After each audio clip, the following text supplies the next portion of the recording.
இது ஒண்ணும் தாமதம் கிடையாதுங்க. எங்க கட்சியில நாங்க கலந்து பேசாம ஒரு முடிவு எடுக்க முடியாது. இது ஒரு மேஜர் டிசிஷன். இது சாதாரணமான ஒரு முடிவு கிடையாது. தமிழ்நாட்டுக்குள்ள ஏற்பட்டிருக்கிற இந்த அரசியல் நெருக்கடி என்பது இதுவரையில் நாம் நம்முடைய காலத்தில் சந்தித்ததில்லை. தேர்தலுக்கு முன்பே இதை நான் யூகித்தேன். தேர்தல் முடிவுகளுக்கு பிறகு தமிழ்நாட்டு அரசியல் சூழல் வெகுவாக மாறும், அணி சேர்க்கை மாறும் என்றெல்லாம் நான் குறிப்பிட்டிருக்கிறேன். இது எத்தனை பேருக்கு ஊடகங்களில் இருப்பவர்களுக்கு தெரியும் என்று எனக்கு தெரியாது. நான் ஏற்கனவே குறிப்பிட்டிருந்தேன். அதுதான் இன்றைக்கு நடந்திருக்கிறது. இந்த சூழலில் எங்களுடைய நோக்கம் ஒன்றே ஒன்றுதான். தாவேகாவால் ஆட்சி அமைக்க முடியாத நிலை ஏற்பட்டால் அதனை பயன்படுத்தி குடியரசுத் தலைவர் ஆட்சியை தமிழ்நாட்டில் நடைமுறைப்படுத்துவதற்கு அனுமதிக்க கூடாது. பிரசிடென்ட் ரூல் இங்க வரக்கூடாது. தாவேகா ஆட்சி அமைப்பதற்கு விடுதலை சிறுத்தைகள் தடையாக இருந்தார்கள் என்கிற களங்கமும் எங்கள் மீது வந்துவிடக்கூடாது. இந்த இரண்டு காரணங்களுக்காக நாங்கள் வெளியில் இருந்து அவர்களை ஆதரிக்கிறோம். அவ்வளவுதான். இதுவரை நாங்கள் திமுக தலைவர் அண்ணன் மு க ஸ்டாலின் அவர்களின் தலைமையிலான மதசார்பற்ற முற்போக்கு கூட்டணியில் இடம்பெற்று தேர்தலை சந்தித்தோம். எங்கள் அணிக்கு தமிழ்நாட்டு மக்கள் 1.5 கோடிக்கு மேலான வாக்குகளை வழங்கியிருக்கிறார்கள். தமிழ்நாட்டு மக்களுக்கு இந்த நேரத்தில் நான் நன்றி சொல்ல கடமைப்பட்டிருக்கிறேன். அதேபோல அதிமுகவுக்கும் 1 கோடிக்கு மேலான வாக்குகளை வழங்கியிருக்கிறார்கள். அதிமுக அணிக்கும் திமுக அணிக்கும் தமிழ்நாட்டு மக்கள் வழங்கியிருக்கிற வாக்கு சதவிகிதம் என்பது 60% மேலானது. 65% இரண்டு அணியையும் சேர்த்தால் அந்த அளவிற்கு இந்த வாக்குகள் எல்லாம் தாவேகாவுக்கு எதிரான வாக்குகள் தான்.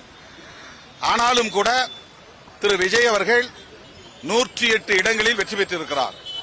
இந்த 108 இடங்களில் வெற்றி பெற்ற நிலையில் 10 அல்லது 11 இடங்கள் தான் அவருக்கு தேவை ஆட்சி அமைப்பதற்கு.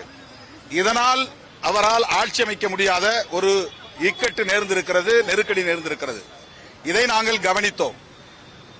இந்த நிலையில எங்களுக்கு நாங்கள் ஒரு அணியிலே இருந்தாலும் எங்கள் கட்சிக்கு இருக்கிற சுதந்திரத்தை பயன்படுத்தி நாங்கள் இந்த முடிவை இடதுசாரிகளோடு இணைந்து எடுத்திருக்கிறோம். இடதுசாரிகளும் வெளியிலிருந்து தாவேகா ஆட்சி அமைப்பதற்கு மட்டுமே ஆதரவை நல்கியிருக்கிறார்கள். விடுதலை சிறுத்தைகளும் தாவேகா ஆட்சி அமைப்பதற்காக மட்டுமே குடியரசுத் தலைவர் ஆட்சியை வரவிடாமல் தடுப்பதற்கு இந்த ஆதரவை நல்கியிருக்கிறோம். அவ்வளவுதான். இதை உயர்நிலை குழுவிலே நாங்கள் வைத்து விவாதிக்க வேண்டியிருந்தது. நேற்று இரவு 6 மணியிலிருந்து 8:30 மணி வரையில் எங்கள் உயர்நிலை குழு கூட்டம் நடந்தது. அதன் பிறகு நாங்கள் பத்திரிகையாளர்களை சந்திக்க எண்ணியிருந்தோம்.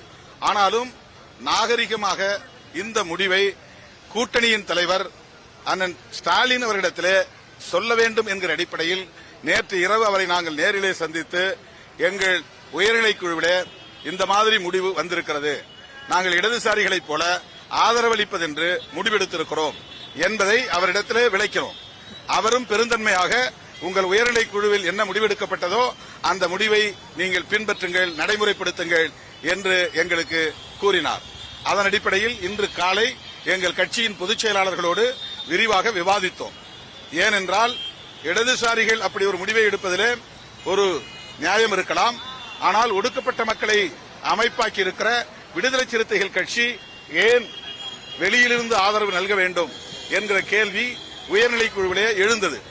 அந்த கேள்வி தொடர்பாகத்தான் பொதுச் செயலாளர்களோடு நான் கலந்து பேசினேன்.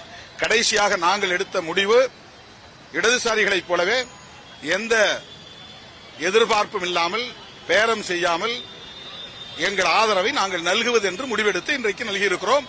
இதற்கு தேவையான காலத்தை நாங்கள் எடுத்துக்கொண்டோம். அவ்வளவுதான். இதிலே காலதாமதம் என்றெல்லாம் எதுவும் இல்லை.